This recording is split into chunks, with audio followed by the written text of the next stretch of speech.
देखो बेटा, हमने लॉन्ग क्वेश्चन शुरू किए थे। जो कल तक हमने क्वेश्चंस किए थे वो किए थे कैश फ्लो के long question 39-40। Those questions were that was in lecture number 9 and lecture number 10। ठीक है।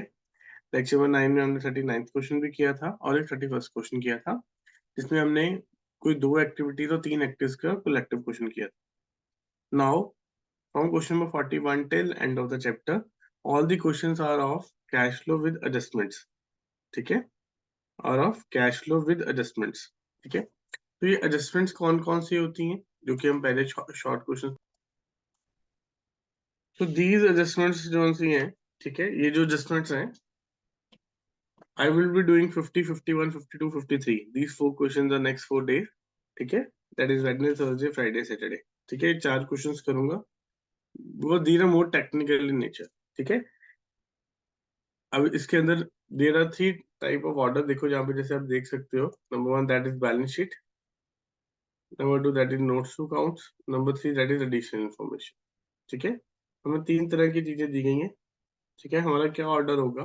ठीक है, सबसे पहले हम क्या करेंगे? ठीक है, in the long questions you all should recall. ठीक है, in the long question you all should recall to firstly do. ठीक है, सबसे पहले क्या करने वाले हैं लॉन्ग क्वेश्चंस में? सबसे पहले हम सॉल्व करेंगे additional information. Number 2 notes to account, number 3 balance sheet और पीएनएल व्हाटएवर इज गिवन। ठीक है, तो आपने सबसे पहले एडिशनल इंफॉर्मेशन करनी है। ठीक है, एडिशनल इंफॉर्मेशन के बाद नोट्स टू अकाउंट्स करेंगे, फिर बैलेंस शीट करेंगे। ठीक है, now coming to the question, let us go through the additional information. ठीक है, एडिशनल इंफॉर्मेशन है कि एक बार पहले समरी कर लेते हैं, फिर इंडिविजुअली सॉल्व करते हैं। ठीक है, चलो किधर बेटा इसको रीड करना। First point, Proposed dividend for the years ended 31st March 2023 and 2022 were 60,000 and 50,000 respectively. Okay बेटा, प्रपोज डिविडेंड की एडजस्टमेंट अगर आपको याद हो, मैंने आपको बताया था propose dividend these are to be treated as contingent liability. Propose dividend को क्या ट्रीट करना है? कंटिंजेंट लायबिलिटी ट्रीट करना है। What does that mean? ठीक है, being contingent liability means it will not be shown during the year. किसको show करना है? Current year. तो 2023 is to be treated as contingent liability, 22 is to be treated as final dividend. And dividend is which activity? Financing activity. ठीक है, इसको financing में minus करेंगे। ठीक है, और ऑपरेटिंग में प्लस करेंगे। ठीक है, नेक्स्ट बेटा, A machine costing 50,000 depreciation provided thereon 30,000 was sold for 10,000. बेटा यहाँ पे हम क्या करेंगे? मशीनरी के बैलेंसेस ढूंढेंगे। ठीक है, मशीनरी कहाँ पे एग्जिस्ट करती है? नोट्स में देखो नहीं है कहीं पे। तो नॉन करंट एसेट में property, plant and equipment, equipment का पार्ट होता है प्लांट, प्लांट एंड मशीनरी होता है ना। This is our opening and closing balances, sorry 370 and 280। ठीक है, इसका हम अकाउंट बनाएंगे 370 एंड 280 का। ठीक है, उसके अंदर ही हम इसकी एडजस्टमेंट डालेंगे। ठीक है, तो इसका मतलब यहाँ पे एडिशनल इंफॉर्मेशन और बैलेंस शीट की आइटम इकट्ठे ट्रीट किया जाएगी। ठीक है, टैपेशन दी हुई है, वो भी मशीनरी में जाएगी। ठीक है, तो ये सेकंड और थर्ड एडजस्टमेंट इकट्ठी है। नेक्स्ट बेटा,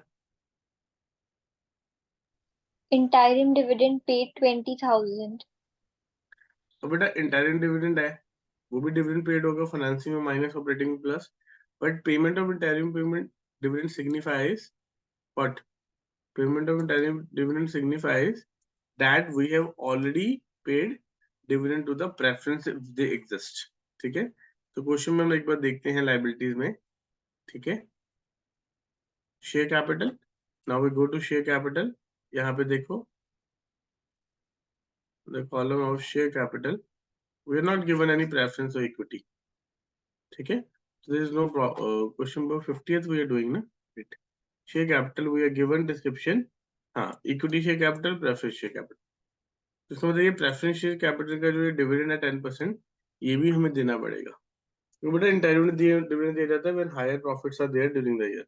जब ज्यादा प्रॉफिट होते हैं ड्यूरिंग द ईयर, ठीक है, जतिन दिया को बिठा ले, इसको लेट छुट्टी करनी है, ठीक है ना, profits are to be paid, ठीक है, so now we have to pay 10% of the dividend to the preference also because interim dividend is paid in the case of higher profits, ठीक है, अब interim dividend किसको दिया गया है, it is not mentioned, it may be to equity, it may be to preference, ठीक है, last is income tax, now we are given here provision for tax, तो दिस इनकम टैक्स जो कल मैंने प्रोविजन फॉर टैक्स आपको समझाया भी था और एक वीडियो भी बनाई हुई है, मैंने आपको कहा था देख लेना, ठीक है, क्रिएटेड वाला कल भी डिस्कस किया था, एड बैक होगा ऑपरेटिंग में और पेड वाला माइनस होगा, तो these are the 5 adjustment which we are going to do, ठीक है, चलो फॉर्मेट बनाते हैं पहले,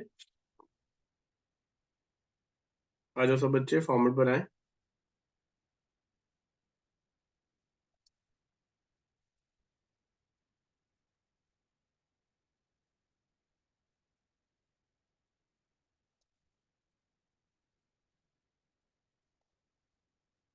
दो पेजेस पे बनाना बेटा, लंबा क्वेश्चन है ये, लेफ्ट पेज पे operating,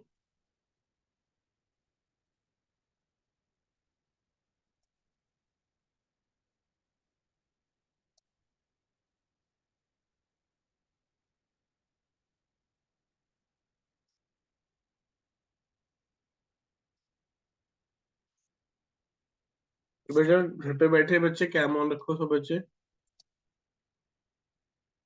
I'm gonna lock the meeting now, ठीक है, जितना मैं मीटिंग लॉक कर रहा हूँ, ठीक है, बस 3:15 हो गए, no welcome now,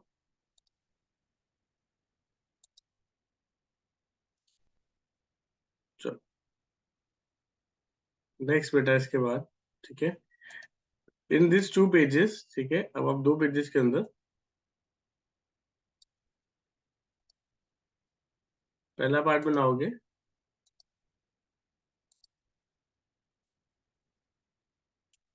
A part,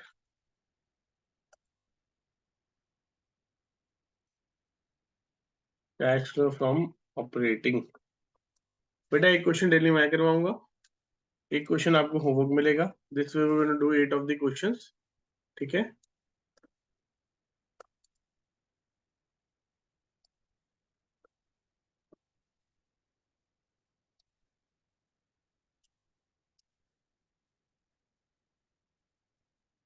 cash flow from investing activities, बेटा जितना टाइम मुझे लग रहा है उतना ही आपको लगना चाहिए, I am typing and you are writing, ठीक है, writing speed is more than typing generally, तो आप लोग थोड़ा उसको साथ साथ जल्दी बनाइए, ठीक है, cash flow from financing,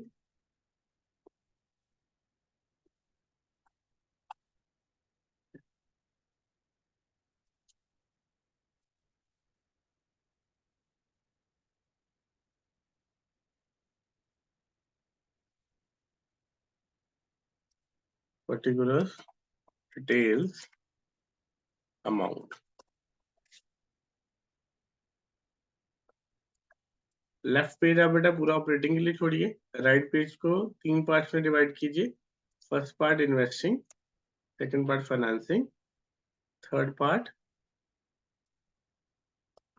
net cash flow during the year, ठीक है, that is A plus B plus C, यानी कि ऑपरेटिंग का आंसर, इन्वेस्टिंग का आंसर, फाइनेंसिंग का आंसर, एंड लास्ट में इसमें करेंगे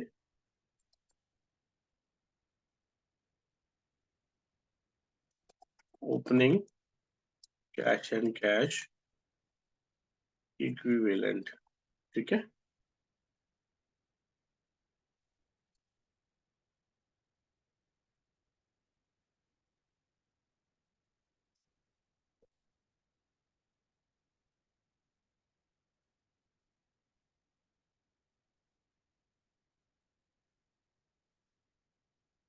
तो this will be our format,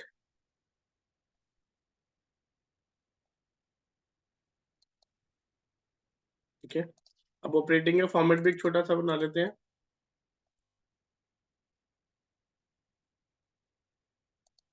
operating के अंदर आएगा number 1 net profit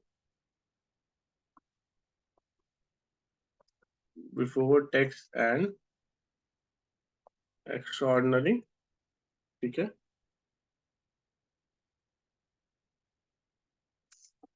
adjustment of non cash and non operating, ठीक है। सेकंड एडजस्टमेंट आएगी एडजस्टमेंट ऑफ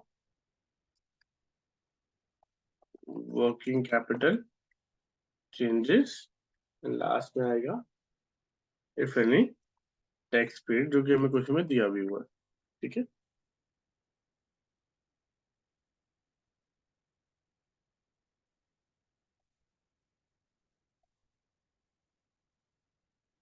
तो यहाँ पे एक हेडिंग आ जाएगी operating profit before working capital changes. चलो बेटा, फॉर्मेट डन है सबका? कितना फॉर्मेट याद होना चाहिए सबको? रवजीत लगा बता। हाँ जी सर। लॉन्ग क्वेश्चन जिसमें तीनों एक्टिविटीज मांगी जाए, या अकेला ऑपरेटिंग मांगा जाए या अकेला इन्वेस्टिंग मांगा जाए, तो ये फॉर्मेट बेटा आपको पता होना चाहिए, ताकि आपकी सिस्टमेटिक एरर ना कोई क्रिएट हो और आपको फॉर्मेट से अलाइनमेंट होकर काम।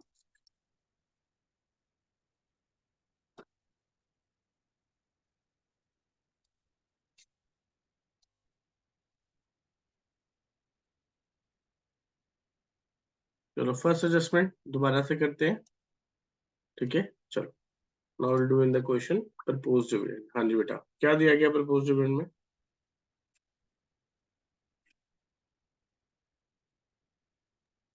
Proposed dividend for the year ended 31st March 2023 and 2022 were 60,000 and 50,000 respectively. चलो यहाँ लिखो नोट 1।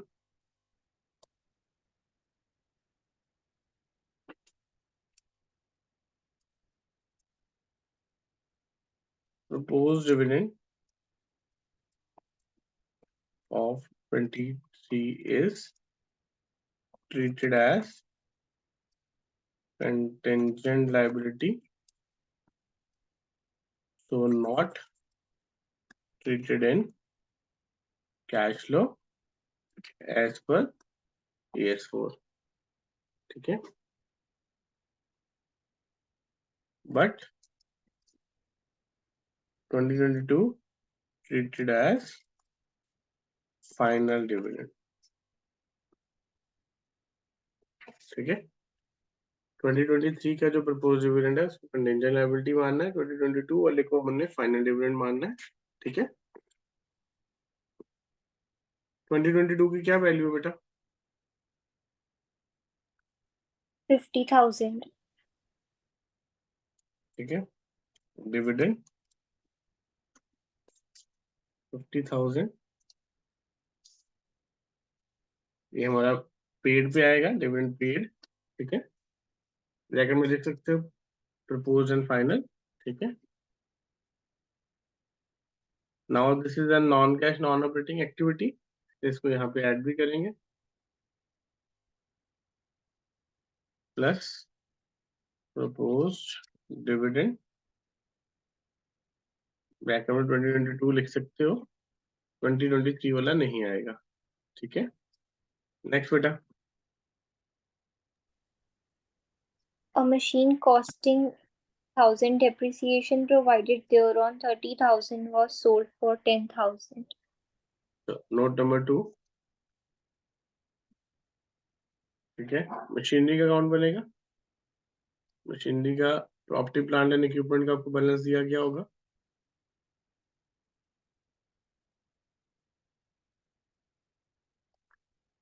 आपने चेक करना है क्वेश्चन में क्या डेप्रिसिएशन का अकाउंट दिया गया है, ठीक है।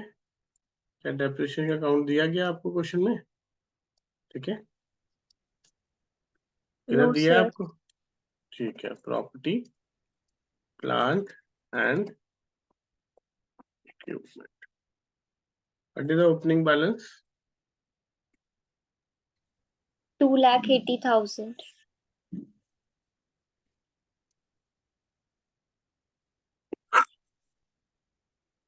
बेटा किसी को दिक्कत आ रही है तो रेज योर हैंड।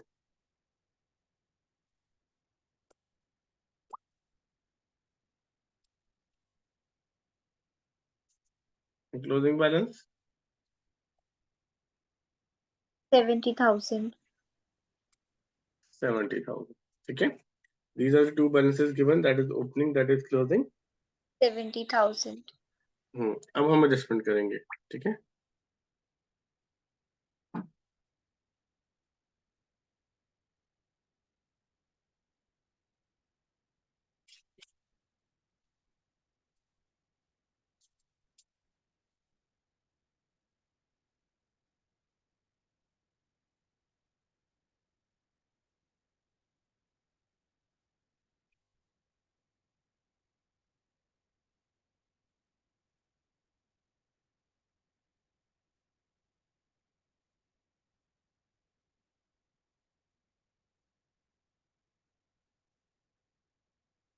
चलो बेटा, अब कितने की सेल की गई है एसेट?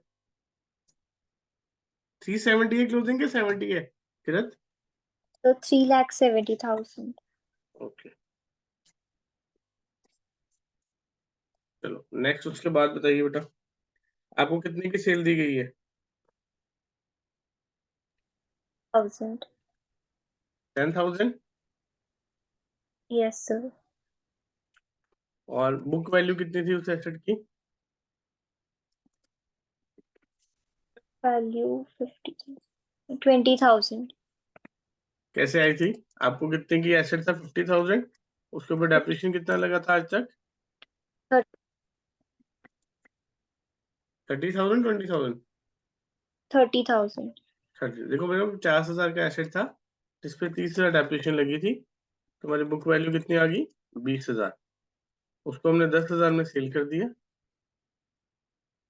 तो लॉस कितना आ गया? 10,000।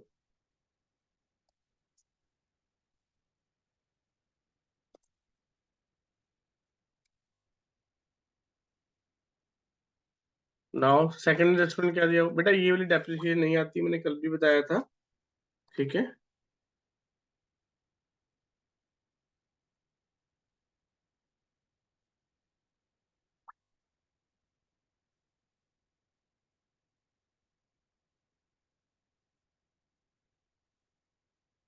हाँ जी बेटा, कितनी डेप्रिसिएशन दी हुई है? जो क्यूमुलेटेड डेप्रिसिएशन है वो हमने ट्रीट नहीं करनी। रीजन, क्योंकि वो ऑलरेडी इंक्लूडेड होती है। ठीक है, now we are going to treat which one. ठीक है, हम कौन सी डेप्रिसिएशन यहाँ पे कंसिडर करेंगे? जो ड्यूरिंग द ईयर है। वो सेकंड पॉइंट में कितनी दी, एक बार रीड करना। Depreciation charged during the year was 20,000. Depreciation was charge in the year 20,000। ठीक है,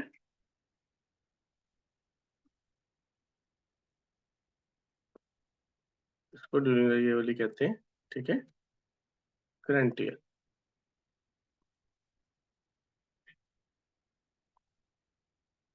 ठीक है, करंट ईयर वाली डेप्रिसिएशन यहाँ पे आएगी। बेटा यहाँ तक किसी को डाउट है तो पहले पूछो। देखो हमें एक एसेट की सेल दी गई थी। ठीक है, उसको सेल को हमने डाला है, उसके लॉस को हमने डाला है। ठीक है, ठीक है, और हमने उनके अकॉर्डिंगली ट्रीट किया। ठीक है, और सेकंड पॉइंट में डेप्रिसिएशन ड्यूरिंग द ईयर दिया है। बेटा जब ऐसा क्वेश्चन हो, ड्यूरिंग द ईयर वाली डेप्रिसिएशन आती है।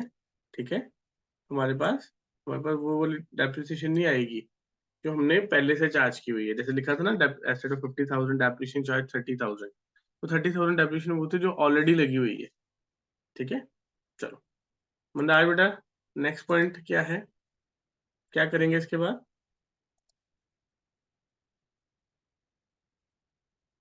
मंदाज, Interim dividend paid 20,000. पर अगला पॉइंट वो करेंगे या इस अकाउंट को बैलेंस करेंगे? बताओ बेटा। सर बैलेंस कर हाँ तो बैलेंस करो ना पहले, कितना आएगा? 370 प्लस 40 कितना हुआ?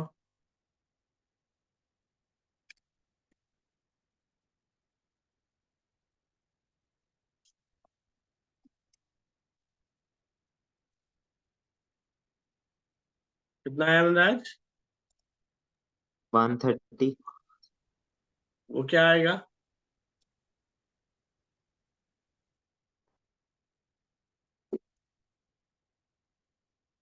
क्या आएगा वो balancing figure? Increase in asset, that is mean purchases. अब इसमें से कौन कौन सी एंट्री कहाँ कहाँ पे आएगी मुझे बताओ। ठीक है बेटा, ये चीज यहाँ पे इंपॉर्टेंट मार्क कर लो। रवजीत बेटा तू भी ध्यान से सुन, इस अकाउंट में कितने की मशीनरी सेल हुई है?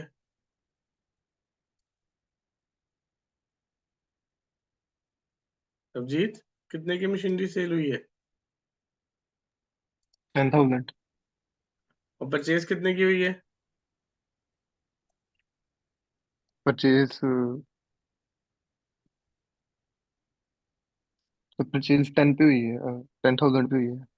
परचेज 130 हुई है बेटा, सेल 10 की अच्छा हुई है। अच्छा। अब ध्यान से सुनिए जो मैं लाइन कह रहा हूँ, purchase and sale leads to inflow and outflow of cash. कोई डाउट था ना कि पैसे कब आ रहे हैं कब जा रहे हैं? जब मशीनरी खरीदेंगे और मशीनरी बेचेंगे तो कैसे आएगी मशीनरी? यहाँ तो पैसे दे के आएगी, ठीक है। और जब मशीनरी बेचेंगे तो पैसे आएंगे, तो इसका मतलब जो सेल है उसको इनफ्लो मानना है, इसको हम प्लस करेंगे, ठीक है। और जो परचेज है इसको आउटफ्लो मानना है, इसको हम क्या करेंगे? माइनस करेंगे। तो क्वेश्चन में कौन सी चीजों से एक्चुअल कैश की मूवमेंट इन और आउट हो रही है उसको इनफ्लो और आउटफ्लो मान के प्लस माइनस करते हैं।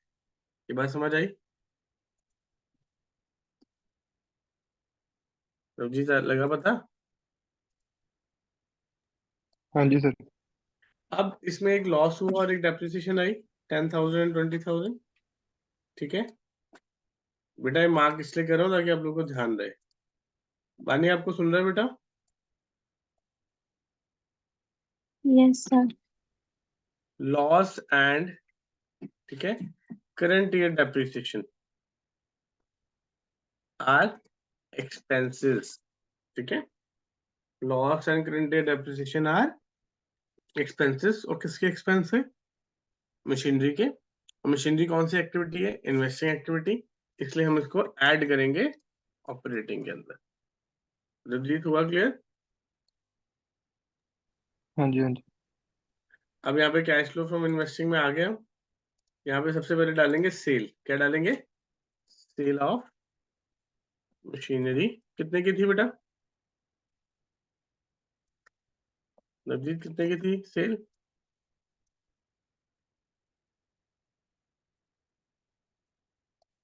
मुस्कान आता हूँ तेरे पास एक मिनट। हाँ, सेल और सेल परचेज 10,000। और परचेज कितने की थी? 1,30,000। सेल को प्लस में लिखा, परचेज को माइनस में हम्म, लिखा, क्योंकि परचेज से पैसा जा रहा है, सेल से पैसा आ रहा है, ठीक है। ठीक। और एक्सपेंसेस को हमने ऐड बैक करना है क्योंकि हमने एडजस्टमेंट करनी है। तो यहाँ पे loss on sale of machinery and depreciation during the year, ठीक है। लॉस कितना था हमारे पास? 10,000, depreciation during the year 20,000। Yes Muskan? Question का आंसर है। सॉरी, Question का। हो गया? चलो, शिवांश आपको लगा पता? Yes sir. शिवांश आप रैंडमली छुट्टी कर लेते हो। सर अभी तो गए क्लास को नहीं मिस करे। कल आया था तो हाँ जी। प्रांशु को कहना होगा। हाँ, प्रांशु ने की थी छुट्टी। प्रांशु, सर टेस्ट है इकोनॉमिक्स का। जतिन इसकी आई कॉपी चेक करी, ठीक है। हाँ, चलो आ जाओ बेटा, नेक्स्ट आ जाओ, नेक्स्ट एडजस्टमेंट। चलो भाई, लविश बेटा बोलो, what is the next adjustment? First and second adjustment done. अब बेटा पता है क्या करो, नोट्स टू अकाउंट्स में फर्स्ट सेकंड को टिक कर दो। बैलेंस शीट के अंदर क्या करो, ठीक है, विद द पेंसिल, पेपर में भी आप ऐसे ही करना, ठीक है। हमारी पहली एडजस्टमेंट होगी, हमारी दूसरी होगी, हमारी तीसरी होगी, 3 एडजस्टमेंट्स होगी, ठीक है। साथ के साथ बैलेंस शीट के अंदर ये प्रॉपर्टी प्लांट एंड इक्विपमेंट को भी टिक कर दो। Because this is already done. ठीक है, इसको कल को दोबारा नहीं करना।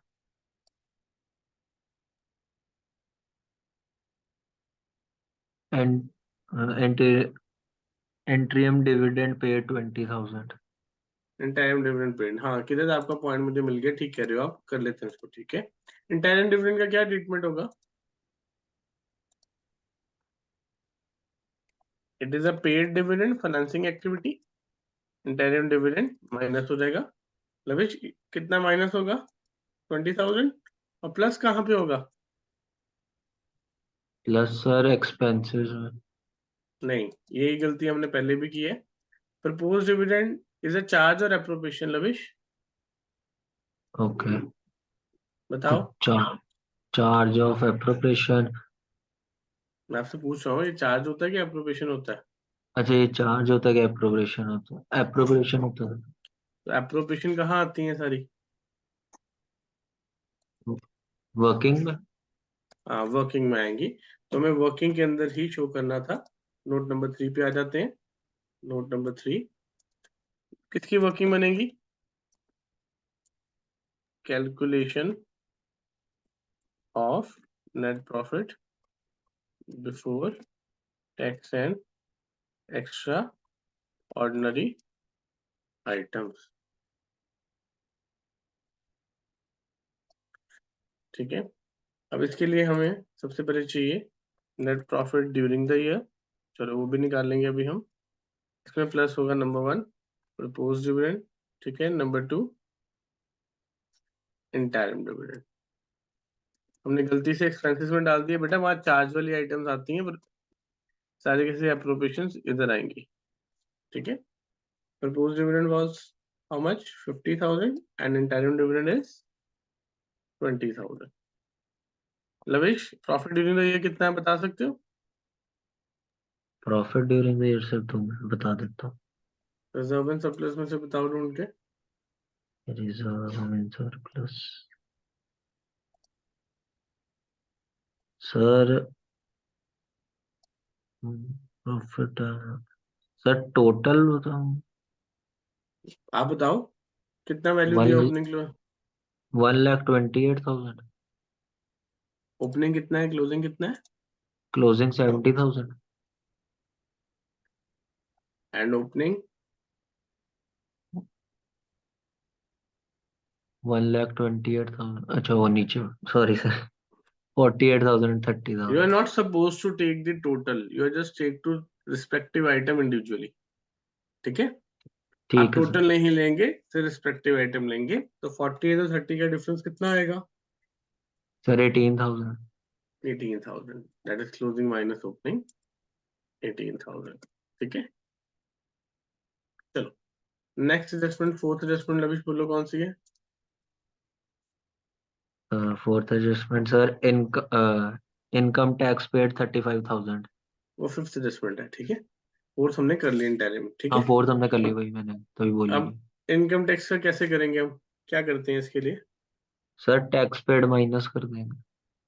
टैक्स पेड पहली बार तो माइनस कर देंगे, बिल्कुल ठीक। कहाँ माइनस करेंगे?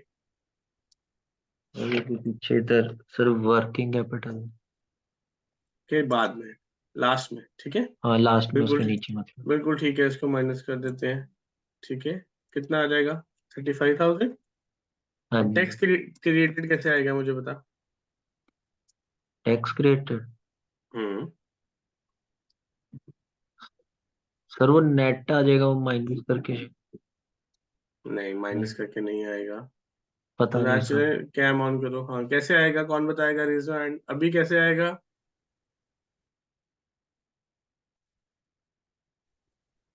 हाँ जी सर. कैसे आएगा टैक्स क्रिएटेड?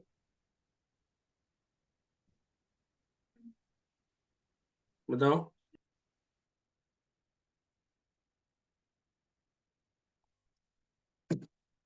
अभी कैसे आएगा? पता नहीं. मृदु, how will calculate tax created? वैसे भी उसके लिए प्रोविजन दिया होता है। हाँ, उसके लिए बिल्कुल ठीक। पहली बात तो हमें ये डिटेक्ट करना है उसके लिए इन्फॉर्मेशन क्या दी है। कौन सी इन्फॉर्मेशन दी है हमें? प्रोविजन। ठीक है, तो क्या करेंगे मृदु उस प्रोविजन का? सर वो क्रेडिट होता है। क्रेडिट होता है उस अकाउंट में, तो इसका मतलब क्या करेंगे हम, प्रोविजन फॉर टैक्स का पहले क्या बनाएंगे, अकाउंट बनाएंगे। प्रोविजन फॉर टैक्स का अकाउंट बनाएंगे। ठीक है, prepare account for that. Chiran, Manraj, Keshav जो घर पे बैठे हैं बेटा बच्चे, कैम ऑन करो। ठीक है, एक बार भी नहीं किया आप लोगों ने। ठीक है, now it comes, what is the opening balance and the closing balance given मृदु ऑफ प्रोविजन? तो ओपनिंग बैलेंस 40,000 है। बाय बैलेंस ब्रॉट डाउन 40,000 और क्लोजिंग बैलेंस कितना है, 50,000। सॉरी 50,000। 60,000। 50,000।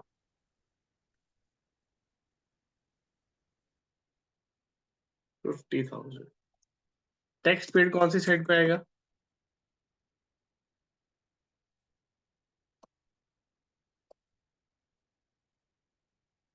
तो बैंक अकाउंट कितना टैक्स पेड है, 35,000। ठीक है, ये कितना बन गया, 85,000। कितना बन गया, 85,000। बैलेंसिंग फिगर क्रेडिट साइड पे आएगी, मृदु साइड क्रेडिट साइड पे आता है, तो यहाँ पे जो ये बैलेंसिंग फिगर आएगी टैक्स क्रेडिटेड होगा। ठीक है, जो ये बैलेंसिंग फिगर आएगी इसको हम लिखेंगे बाय स्टेटमेंट ऑफ P&L।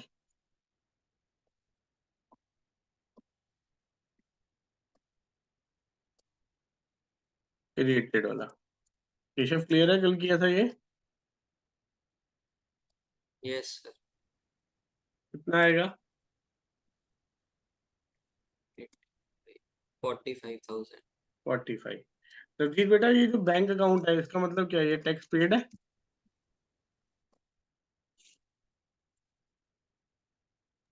रवजीत आपको हाँ जी, आवाज हाँ आ जी। रही है, तो जो टैक्स हाँ पेड जी, है वो पैसे एक्चुअल में गए हैं क्या आए हैं हमारे, इनफ्लो हुआ क्या आउटफ्लो हुआ, ये आउटफ्लो।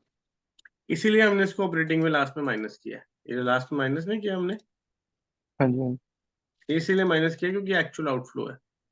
ठीक है, ठीक।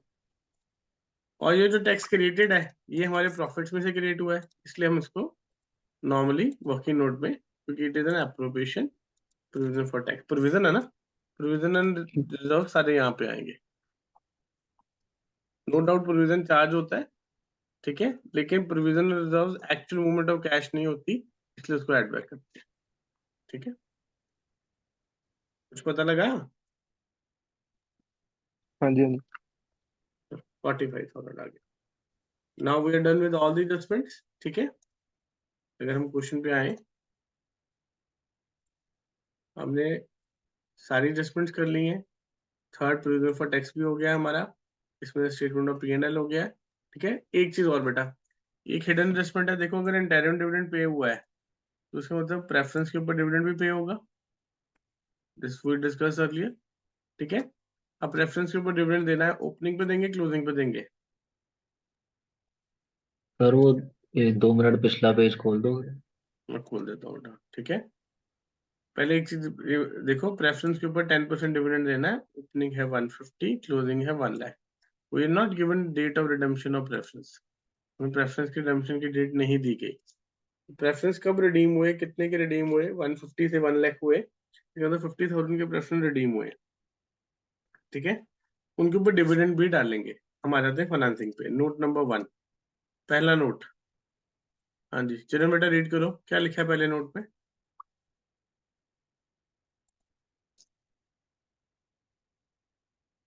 चिरन?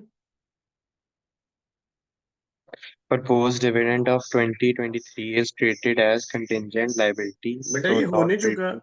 नहीं ये होने चुका, नोट्स बोला मैंने, अब एडिशनल इन्फॉर्मेशन नहीं बोला। फिर जो आपने लिखवाया था नोट वन वही बना। नहीं बेटा, जो बुक में क्वेश्चन में नोट्स दिए हुए हैं, पहले एडिशनल इन्फॉर्मेशन करनी थी वो कर ली, नंबर 1 हाँ ये कर जी। लिया सॉल्व, अब नंबर 2 पे नोट्स नहीं करने सॉल्व।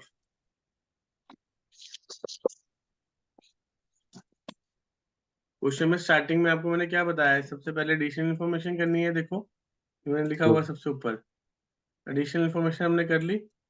अब इसके बाद नोट्स टू काउंट्स नहीं करेंगे। हाँ जी सर। नोट्स टू काउंट्स में पूछ रहा हूँ मैं, पहला नोट में क्या है? सर पहला शेयर नोट, कैपिटल, हाँ शेयर कैपिटल। शेयर कैपिटल में क्या दिया हुआ है? Equity share capital. इंक्रीज हुई है डिक्रीज नो हुई है? सर, इंक्रीज तो क्या लिखेंगे इसको? पैसे आए हैं कि गए हैं? आए हैं। क्या लिखेंगे इसको? Issue share of capital, share capital plus plus करेंगे माइनस करेंगे? प्लस करेंगे वाई? सर, आए हैं क्योंकि शेयर। इनफ्लो ऑफ कैश, कितना प्लस करेंगे? सर 1 लाख से 1 लाख। अगला बोलो, प्रेफरेंस में क्या हुआ? 10% प्रेफरेंस शेयर कैपिटल। हाँ वो कम हुई है कि वो ज्यादा हुई है? 50,000 कम है, तो तो क्या लिखेंगे माइनस उसको? करेंगे redemption of preference share. 10% preference share, कितना वैल्यू है? 50,000। अब बेटा इसका डिविडेंड कितना आएगा प्रेफरेंस का? बताओ बेटा चरण, प्रेफरेंस का डिविडेंड कितना आएगा?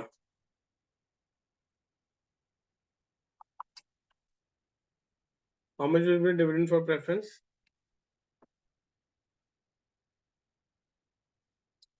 कौन बताएगा? हाँ जी अर्नब, कितना आएगा प्रेफरेंस का डिविडेंड? सर 5000 आएगा। नहीं, गलत। 5 तो बिल्कुल नहीं आएगा, आपने डिफरेंस पे निकाल दिया ना। जिनको पैसे वापस कर दिए लविश, उनको थोड़ा डिविडेंड देना है। जो पूरा साल तो हमारे प्रेफरेंस शेयर होल्डर्स हैं उनको डिविडेंड देंगे ना। तो सर वो पहले वाले पे देंगे, डिफरेंस निकालने से पहले वाले। नन्हे कितने पे देंगे? 15,000 ओपनिंग पे, why opening, why not closing? क्योंकि हमें रिडम्पशन का पता नहीं, हम ये अज्यूम करेंगे कि वो रिडम्पशन 31 मार्च को ही है। ठीक है, हम ये अज्यूम करके चलेंगे।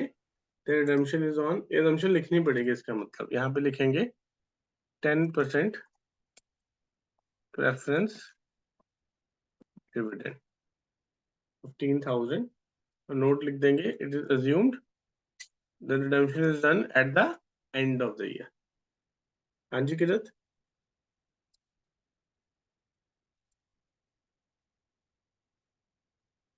किरत यही बोलना था कुछ और भी? यही बोलना था। चलो 10% प्रेफरेंस डिविडेंड, यहाँ पे प्लस भी हो जाएगा क्योंकि डिविडेंड है तो 15,000। ठीक है, नोट नंबर 5 क्या बनेगा आपका?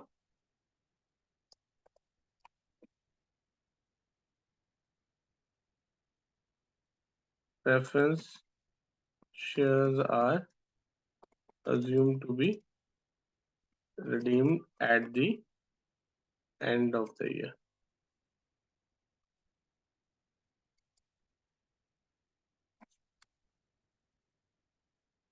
ठीक है लविश, लगा पता? अगर आप बिगिनिंग मान लेते फिर हाँ आप जी 1 लाख सर। के ऊपर देते। ठीक है, ठीक है सर। चलो चलो नेक्स्ट बोलो बेटा। रिजर्व एंड सरप्लस सिक्योरिटीज हाँ प्रीमियम हाँ जी, इंक्रीज हुआ डिक्रीज हुआ? 10,000 से इंक्रीज हुआ।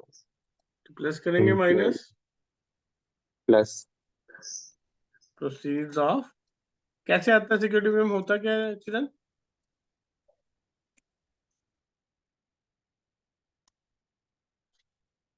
Chiran what is securities premium? जल्दी जल्दी आंसर करो सर, बेटा। जो पार वैल्यू पे प्रीमियम मिलता है पार वैल्यू से ज्यादा जो पैसे मिलते हैं उसको कहते हैं प्रीमियम। वो ज्यादा पार अच्छा वैल्यू है। पे मिलता है बिल्कुल ठीक, पर पार वैल्यू से जो एक्स्ट्रा पैसे मिलते हैं उसको प्रीमियम कहते हैं। ठीक है। चलो नेक्स्ट, उसके बाद general reserve general reserve increase हुआ डिक्रीज हुआ है? 30,000 से इंक्रीज। तो ये एप्रोप्रिएशन है, ये ऐड हो जाएगा यस वर्किंग नोट में, ट्रांसफर टू जनरल रिजर्व। जैसे मुझे अटेंडेंस भेज दे आज की जो एब्सेंट है, ठीक है। और ऑपरेटिंग में भी आएगा। ऑपरेटिंग में आ रहा है, नेट प्रॉफिट ऑपरेटिंग का ही है, नहीं नॉन सर, वो कैश है ना, जो नॉन कैश है ना, एक ही जगह आएगा बस। सच कितनी वैल्यू है इसकी? 30,000 से 30,000 से। उसके बाद सरप्लस। सर वो हो गया पॉइंट। हो गया हुआ है, चलो चलो। उसके बाद नेक्स्ट नोट फॉर टैक्स भी हो चुका है। अब तीनों हाँ नोट्स को जी। आप बैलेंस शीट के अंदर टिक कर, तीनों नोट्स को आप बैलेंस शीट के अंदर टिक कर दोगे। नोट नंबर 1 डन, ठीक है। नोट नंबर 1 डन, 2 डन, इसका मतलब share holders fund done. Note number 3 premiums for tax done, ठीक है। अब रहेगा ट्रेड पेबल्स बैलेंस शीट। अब देखो पहले बेटा, सबसे पहले एडिशनल इन्फॉर्मेशन की हमने।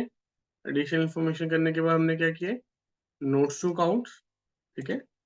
सबसे पहले हमने की थी एडिशनल इन्फॉर्मेशन, उसके बाद किया हमने नोट्स टू काउंट्स। अब हम क्या करेंगे, बैलेंस शीट, ठीक है। बैलेंस शीट में जिस जिस आइटम को टिक लगाया हुआ है वो दोबारा नहीं करेंगे, बाकी के आइटम्स होंगे, ठीक है। हाँ जी, ट्रेड पेबल्स दिया बेटा, क्या करेंगे इसका, दिया बताओ उसका ट्रीटमेंट कहाँ पे आएंगे, कहाँ पे?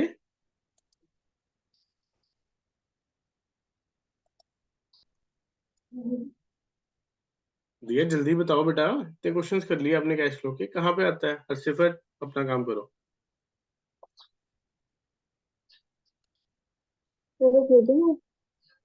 बेटा ट्रेड पेबल्स कहाँ पे आते हैं कैश फ्लो में? ऑपरेटिंग में, ऑपरेटिंग में कहाँ पे? Working capital. Working capital increase हुआ है कि डिक्रीज हुआ है?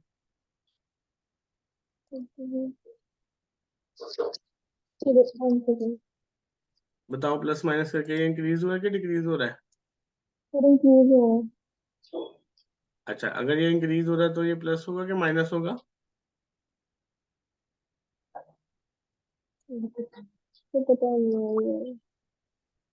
ये पता होना चाहिए बेटा। देखो बेटा, करंट लायबिलिटी इंक्रीज हो रही है, ठीक है, तो it will be added back, ठीक है। इंक्रीज इन कितने से इंक्रीज हुआ है प्रांशु?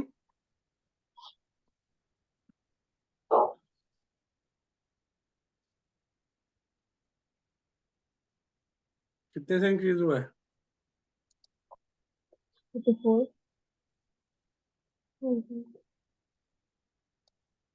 बेटा 88 और 122 का डिफरेंस कितना आ गया? दैट इज 22 एंड 12 34,000, ठीक है। बेटा करंट लायबिलिटीज जब इंक्रीज होती हैं, ठीक है, तो वो प्लस होता है। करंट लायबिलिटीज जब कम होती है वो माइनस होता है। कम होने का मतलब वो पे की गई है इसलिए माइनस होगा। बढ़ने का मतलब उसके कारण सामान आया होगा, स्टॉक आया होगा, वो बेच के हमें पैसे आए होंगे, तो that is why it is added back, ठीक है। Now liability side done, asset side पे आ जाओ, ठीक है। लायबिलिटी साइड डन है, ठीक है। This is done trade payables, current liabilities done. Asset side पे आ जाओ, property plant and equipment done. तो हम करेंगे goodwill, intangible asset goodwill. Goodwill बेटा कम हो रही है कि ज्यादा हो रही है? It was 1,15,000, it has become 90,000। Goodwill decrease हुई है। ईशा बेटा क्या करेंगे इसका? Non cash non operating item में आएगी। बिल्कुल ठीक। गुडविल जब राइट ऑफ होती है क्या कहते हैं उसको? गुडविल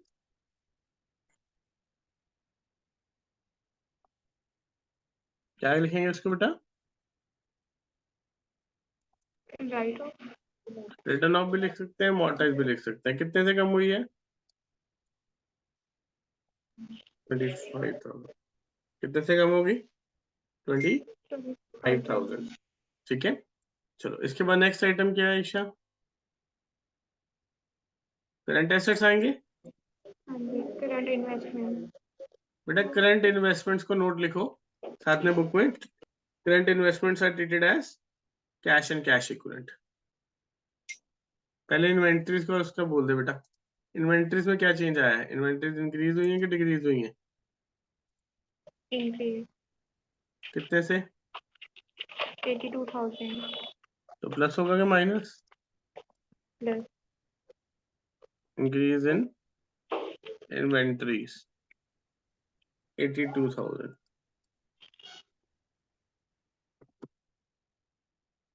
ठीक है, उसके बाद नेक्स्ट क्या है? Trade receivable. Sir Ravi? Inventory minus में क्यों है? बेटा आपकी इन्वेंटरी बढ़ गई, 1 लाख से 1,82,000 की होगी, तो इंक्रीज कैसे हुई होगी? आपने खरीदी होगी, खरीदने में पैसे आए होंगे गए होंगे? गए हो। पैसा गया है, आउटफ्लो हुआ है, इसलिए कैश आउटफ्लो। ठीक। Trade receivable no change, so nothing will be there. ठीक है, अरे गुडविल क्यों हुई प्लस? गुडविल बेटा नॉन कैश नॉन ऑपरेटिंग है। नॉन कैश नॉन ऑपरेटिंग में रिवर्स होता है। ये जो पहला पार्ट है ना, ए पार्ट कैश फ्लो का, net profit before the tax और adjustment non cash non operating, इसमें रिवर्स ट्रीटमेंट चलता है। बाकी सारी कैश फ्लो में इनफ्लो आउटफ्लो के अकॉर्डिंग चलता है। ठीक है, ठीक। इसमें एक्सपेंसेस ऐड बैक होते हैं, इनकम माइनस होती है, बाकी सब में जैसा एक्चुअल हुआ वो वैसे होता है। चलो अब आ जाते हैं नेक्स्ट। ठीक है, cash and cash equivalent. Opening कितना दिया हुआ है बेटा ईशा? 81,000 और करंट इन्वेस्टमेंट भी इसके साथ ही प्लस कर लो। करंट इन्वेस्टमेंट का ओपनिंग बैलेंस कितना दिया हुआ है? 15,000 तो ये टोटल कितना बन गया? 96,000 ठीक है, अब closing cash and cash equivalent कितना दिया है? 81,000 नहीं 91,000 और क्लोजिंग करंट इन्वेस्टमेंट कितना दिया है? 10,000 कितना हो गया? 1,01,000। ठीक है, चलो अब वर्किंग नोट में आते हैं। सबसे पहले ऑल दी आइटम्स, अब कैलकुलेशन पार्ट रह गया। हम पहले सारी कैलकुलेशंस करेंगे। 50 + 2 70, 70 and 60 130, 160 आ जाएगा। ये कितना आ गया? 160। तो net profit before tax and extraordinary item कितना आ गया? 1,78,000। कैलकुलेशन चेक कर लेना बच्चे बेटा साथ साथ। ठीक है, तो 178 दिस इज द आंसर, जो कि यहाँ पे हमारा स्टार्टिंग पॉइंट बनेगा। This will be our starting point 178। ठीक है, ये नोट में से आया, नोट नंबर 5 था हमारा। ठीक है, चलो अब हम ये डालेंगे 55,000 ये आ गया हमारा। 34 ये प्लस हो रहा है और माइनस 82,000 हो रहा है।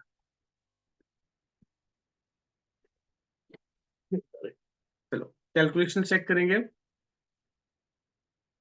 चलो 178 + 55 कितना हुआ बेटा? 83, 93, 203, 213, 233 आई गेस।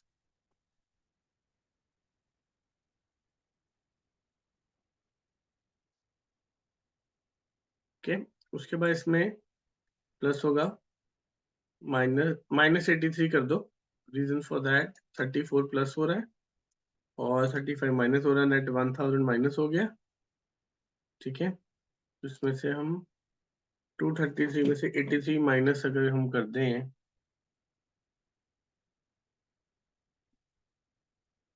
कितना आ रहा है चेक करो बेटा। 150 आएगा आई गेस, या 140 आएगा? 150 कितना आ रहा है बेटा हमारे पास? 150। एक बार कैलकुलेशन चेक करना बाकी बच्चे भी।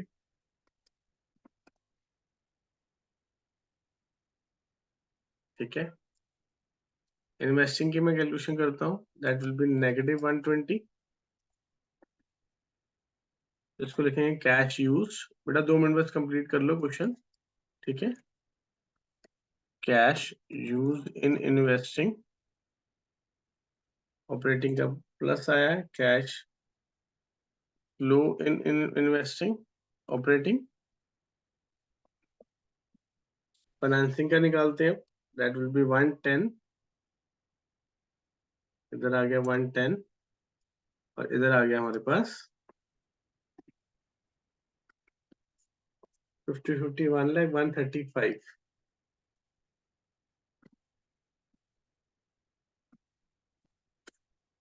ठीक है, negative, so it comes out to be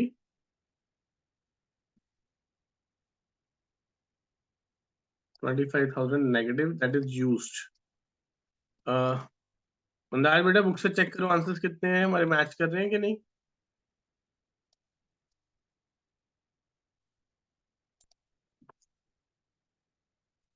मंदाज, cash flow from operating activities 1,35,000 दिए। हमारा कितना है 150, 15,000 ज्यादा आया है। इन्वेस्टिंग 1,20,000 सेम आ गया, और फाइनेंसिंग 10,000। तो वो भी 15,000 ज्यादा है। क्या डिफरेंस आया, कोई बता सकता है बेटा? जो हमने प्रेफरेंस डिविडेंड डाला है वो बुक वालों ने कंसिडर नहीं किया, बट लॉजिकली थ्योरेटिकली अगर इंटरिम डिविडेंड डिक्लेयर्ड है तो प्रेफरेंस डिविडेंड भी होना चाहिए। ठीक है, यहाँ पे बुक वालों ने एक assumption लिखी है, ये जरूरी नहीं assumption हम भी लें। देखो, propose dividend include dividend on both equity and preference, उन्होंने ये मान लिया कि प्रपोज डिविडेंड में दोनों का डिविडेंड है। ठीक है ना, तो अगर हम ये assumption ले लेंगे तो हमें 15,000 डालने की जरूरत नहीं है, बट हमने ये assumption नहीं ली क्वेश्चन में। ठीक है, इसलिए हमने 15,000 डाला है, यानी कि हमने ये assumption ली है ये जो प्रपोज डिविडेंड है this is only for equity. ठीक है, तो हमारा क्वेश्चन फिर भी ठीक रहेगा, क्योंकि आपको पेपर में नहीं पता कि कौन सी चीज assumption लेनी है कौन सी नहीं लेनी। ठीक है, और assumption मतलब कोई भी ली जा सकती है, इट डजंट मीन कि आप जो बुक ने assumption ली वही लेनी है। ठीक है, और लॉजिकली प्रपोज डिविडेंड हमेशा इक्विटी के ऊपर होता है, प्रेफरेंस का डिविडेंड तो पहले से सर्टेन होता है। ठीक है, अब इसको 1 + 2 + 3 कर दो, कितना आया बेटा? दैट इज 150 में से 145 माइनस कर दो, कितना आया? 5,000। now 5,000 plus 96,000 कितना बन जाता है? Equal to 1,01,000। ठीक है, so at the last our totals will tally. This was a difficult question, that's why I have done. ठीक है, आज आप बेटा क्या करोगे, पहले तो ये नोट कर लो फिर मैं बताता हूँ। ठीक है, मानी कौन सा 163 आ रहा है आपका? Sir net profit before tax 163 आ रहा है। नहीं, वो आपने प्रपोज डिविडेंड ना डाला होगा, वही तो मैं बता रहा हूँ। अगर हम प्रपोज डिविडेंड डालते हैं ये 15 वाला, ये वाला आपने नहीं ना डाला होगा उसमें, तो ये 178 हो जाएगा। अगर आप नहीं डालोगे 15 तो 178 163 आ जाएगा। फिर आपको फाइनेंसिंग में भी 15,000 नहीं ना डालना, ये 15,000 जो हमने फाइनेंसिंग में भी डाला और वहां पे भी डाला, ये दोनों के कारण ही आंसर में डिफरेंस आ रहा है, क्योंकि हमने डिविडेंड कंसिडर किया है। अगर आप नोट बना दोगे कि डिविडेंड इंक्लूड प्रेफरेंस आल्सो, जैसे बुक ने बनाया, तो आपको बुक से भी टैली हो जाएगा, बट डजंट मैटर अगर आप एज लॉन्ग एज नोट बनाया हुआ है आपने। ठीक है, ओके सर। क्लियर है? चलो बेटा, अभी लीव